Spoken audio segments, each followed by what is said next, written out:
सगळ्यात पहिली गोष्ट म्हणजे ओबीसी समाजाची प्रतिक्रिया मी नंतर देतो, पण एक मतदार म्हणून मी अतिशय खुश आहे बर की गेले 6-7 वर्ष ज्या स्थानिक स्वराज्य संस्थेच्या ज्या निवडणुका थांबल्या होत्या हा त्या आता कुठंतरी होत आहेत.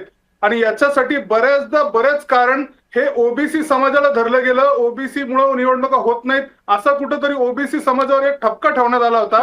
आणि त्याचं कारण हे विकास गवळी सारखी जी लोक आहेत की जी ओबीसीच्या विरोधात जाऊन याचिका करतात आणि आकडे नाहीयेत, 50%च्या वर हे नाहीयेत, कोणाची पदं जातील याच्यासाठी आरक्षण करतात. ओबीसी समाज अतिशय खुश आहे की स्थानिक स्वराज्य संस्था होत आहेत. अतिशय किरकोळ विषय होता, फक्त 20% ठिकाणी ओबीसीचं आरक्षण हे 50%च्या वर जात होतं आणि ते पण राज्य निवडणूक आयोगाच्या चुकीमुळे. आमची त्याच्यात काही चूक नव्हती, ओबीसी समाजाची काही चूक नव्हती, आरक्षण आम्ही सोडली नव्हती, हे राज्य निवडणूक आयोगाने केलं होतं, महाराष्ट्र सरकारच्या कायद्याप्रमाणे केलं होतं. पण चूक असेल तर ती निस्तरावी लागेल ना, मग त्याच्यामध्ये विकास गवळींची चूक काय? जिल्हा परिषद मृणाल ढोले पाटील, जी चूक असेल तर ती निस्तरावी तर लागणार ना, कुणाल तरी त्याच्या